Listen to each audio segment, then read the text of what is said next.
La table Black Snake fait partie de la collection La Belle Endormie, le renouveau de la marqueterie de bois au XXIe siècle.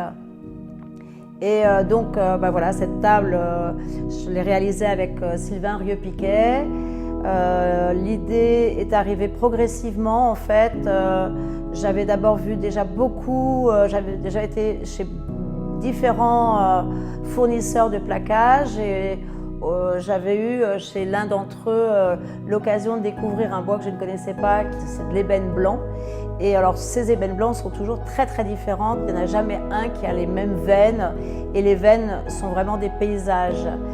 Et j'avais gardé ça vraiment dans un coin de ma tête et très rapidement après je suis dans la circulation parisienne et je me retrouve derrière un bus et c'est l'année du serpent en Chine et je vois un serpent à l'arrière de ce bus et je dis avec le plaquage ça va être génial. Le lundi je vois Sylvain Rieux-Piquet avec qui j'ai travaillé sur de nombreux projets et je dis à Sylvain, bon bah écoute voilà on va dessiner un serpent qui rampe sur une table et comme je suis très, voilà, j'aime les pièces qui sont sobres et très architecturées, on avait décidé d'une pièce avec un grand piétement, travailler sur le thème du déséquilibre, donc avec un tout petit pied à l'autre extrémité qui ne se voyait pas pour avoir cette sensation de déséquilibre. Voilà, une fois le dessin trouvé, je vais voir notre artisan et je dis monsieur Josselin, voilà, je voudrais un serpent, je lui explique, je lui donne les plaquages. Donc je reviens et je le vois découper ces pièces avec beaucoup de minutie, d'attention. Et je reviens quelques jours plus tard parce qu'il rentre dans le moment où il faut installer toute la marqueterie et je vois un serpent.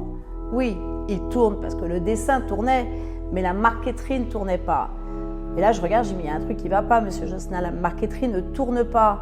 Et en fait, je réalise assez vite qu'en fait, il a taillé ces pièces de bois dans la longueur du plaquage et non pas en prenant des plaquages et en faisant tourner le serpent et en découpant les pièces.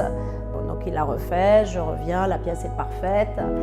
Et cette table a eu un franc succès parce que on a repris un thème qui est très répandu dans les arts décoratifs, le serpent, mais revisité au XXIe siècle.